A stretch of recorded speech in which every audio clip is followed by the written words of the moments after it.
Welcome dear students. In this video, I'm going to discuss about water resources. In previous video, we have discussed about the classification of different types of natural resources based on whether they can be regenerated or not. We're going to discuss one of the renewable resource, that is water. Water is an indispensable natural resource. And everybody knows that 97% of the Earth's surface is covered with water. But out of that 97%, it is not readily available in the useful form. But water has a unique characteristics that it can exist in three different forms, and it has a capacity to dissolve number of minerals in it. So because of these unique properties, water has a lot of applications in domestic agriculture, even in industries also. The readily available form of groundwater and surface water just includes 0.003 percentage. The overutilization of this groundwater or surface water leads to a lot of effects, and that we are going to cover how we can get the water resources and what are the uses and how we are over exploiting and what are the remedies to be taken for that. So coming back to the source of water, the major source of water is rainfall, and let's start with the evaporation of water from the surface. That can be from a river or sea or streams, whatever. When it gets evaporated and it mixes into the atmosphere and undergoes condensation and forms the clouds. And after that, it may convert into a rainfall. That process of conversion of cloud into rainfall is called precipitation. And once we got the rainfall, that rainwater may run off from one area to the other area and ultimately mixes with any of the surface water bodies. It can be a river, pond, lakes, streams, or else that water may be infiltrated through different layers of soil and can recharge the underground water bodies. So if you compare, the surface water has to move from one area to the other area to reach a surface water body, and in that process it may mix up with number of impurities. But if you compare the groundwater, the land has different layers of soil which can act as a filter, so that the groundwater is much pure than the surface water. And most of our industrial applications are depending on the groundwater system only, and we are using about 9.86 percentage of the total fresh water from that groundwater source only. Other than that, we have number of surface water bodies also that may include ponds, lakes, wetlands, artificial reservoirs, all these. And we generally use a word called aquifer. Aquifer means underground. It's about the underground water body, where the water body, this water body which is there under the ground, may be surrounded by a rock like material which is impermeable to water, either on both sides or only above or below. Such type of aquatic bodies which are under the ground are called as aquifers. And that aquifers are classified into two categories based on whether they can be recharged or not, or the impermeable layer is there above and below the water body or only below the water body. Based on that, we have two types of aquifers, that is confined and unconfined. Confined, you can compare now. This confined has the layer which is a rock-like material. If we have on both sides, it is called confined. If you consider the unconfined aquifer, they will have only the type of layer and only below. so that the unconfined aquifers can be easily recharged because they don't have any impermeable layer above it, so they can be easily recharged. But confined aquifers may not be easily recharged because it may have the rock-like material or impermeable material above and below it. Then how do they get recharged? Some of the other place, they may be uh, in contact with the unconfined aquifers where that can be easily recharged, so that water can flow into this confined aquifers. If we overexploit, as I told you, we are using much of the underground water as it is pure by using the dug wells or bore wells. And if we continuously extract that water from underground, there are a lot of effects. If we extract the underground water, major three we are going to discuss, that is subsidence, lowering of water table, and water logging. Let's discuss one by one.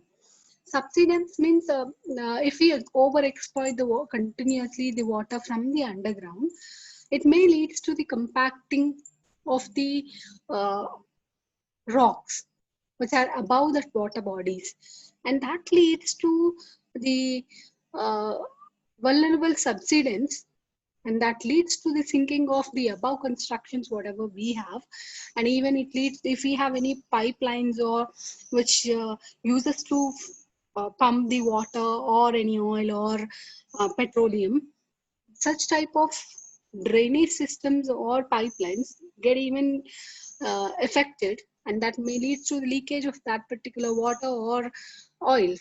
And even it leads to the uh, trees and shrubs also got affected if there is if they are available in such a place.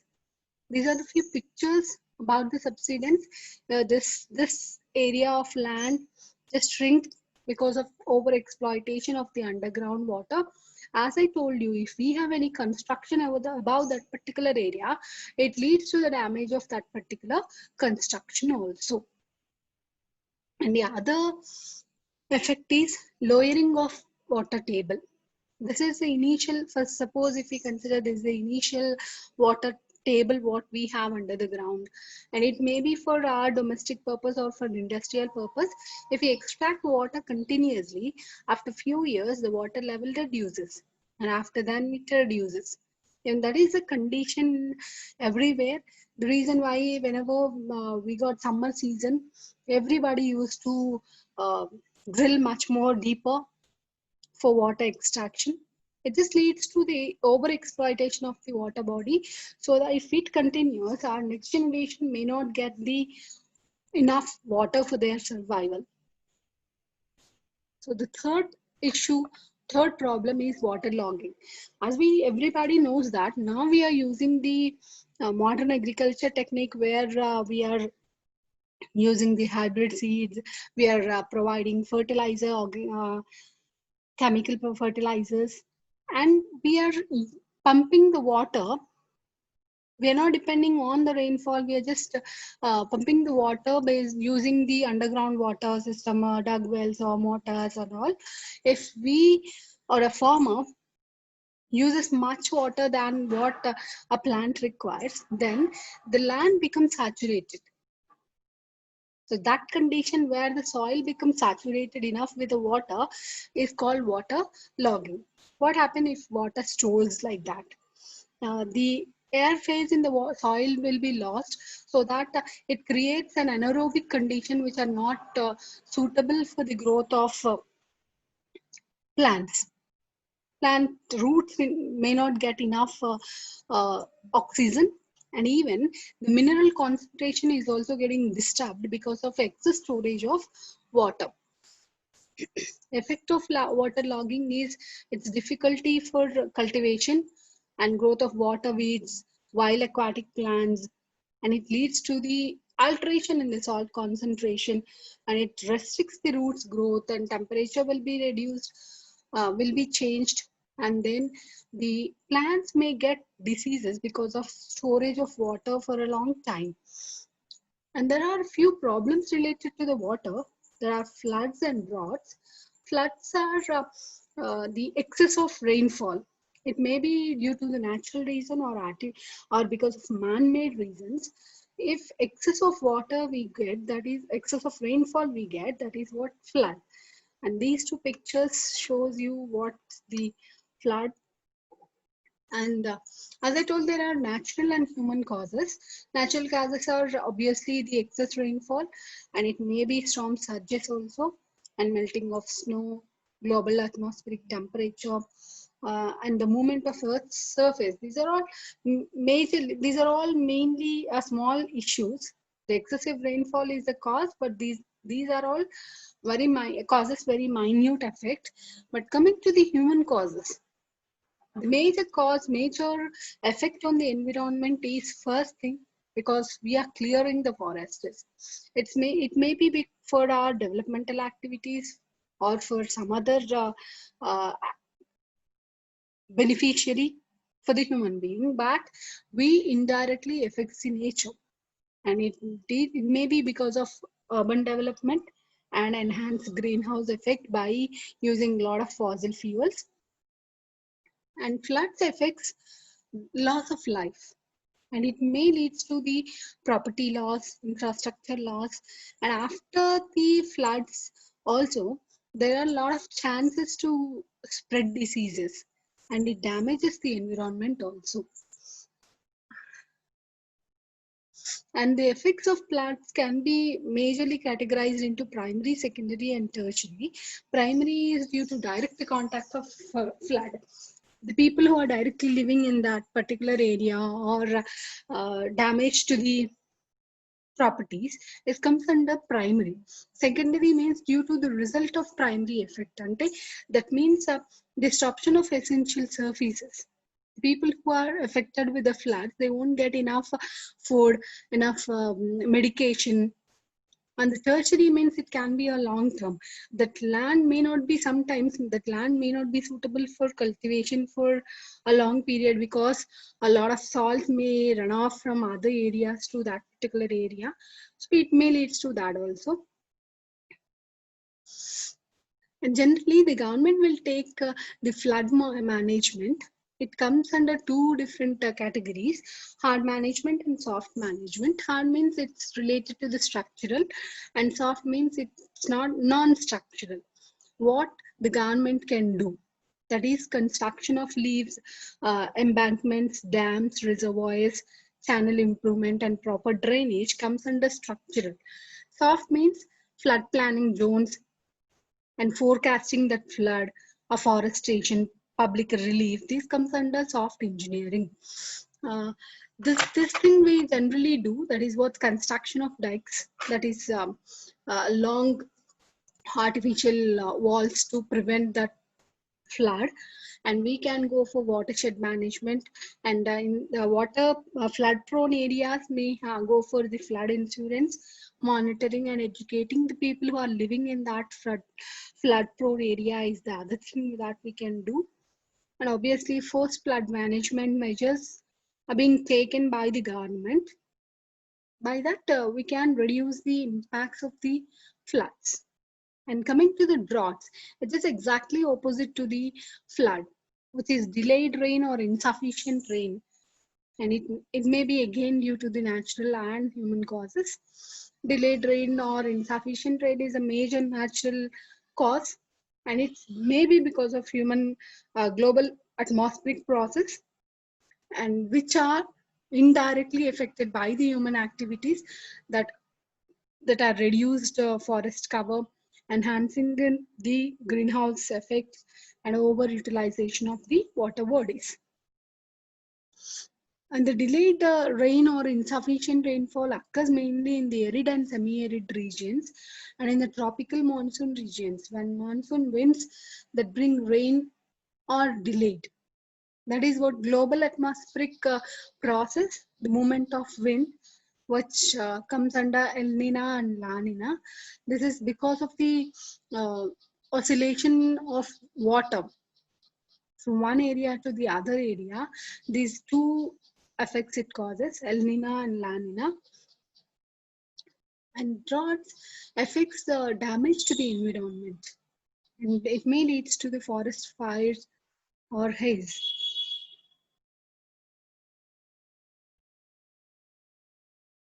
How can we reduce the drought?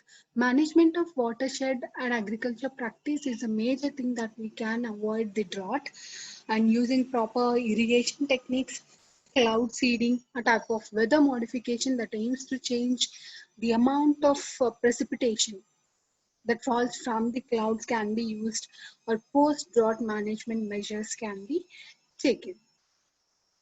And to avoid floods and droughts, one thing that we can do is construction of dams. And dams provide a range of economic, environmental, and social benefits, including recreation, flood control, and we can provide water for drought prone areas. And the construction of dam leads to a lot of beneficiaries things, and as well as environmental problems also. The first thing, will cover all the points together. There are positive uh, impacts and as well the negative impacts. If you consider positive ecological impacts, it reduces the famines and prevents the floods, and even it promotes the production of lower areas. We can store water and we can provide water for the low-lying areas where water availability is less.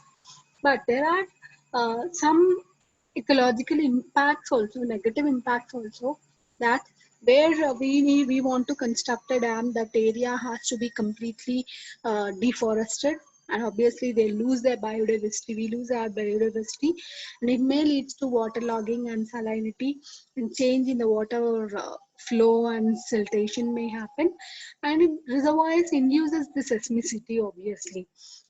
There are few positive socio-economic impacts also. When a dam is constructed in a particular area, the people who are living in such particular area, obviously the tribal, may get employment, temporary employment, and electricity can be generated, irrigation, water supply, drinking water supply, promotion of navigation, promotion of fisheries. These are all the socio-economic impacts, positive impacts.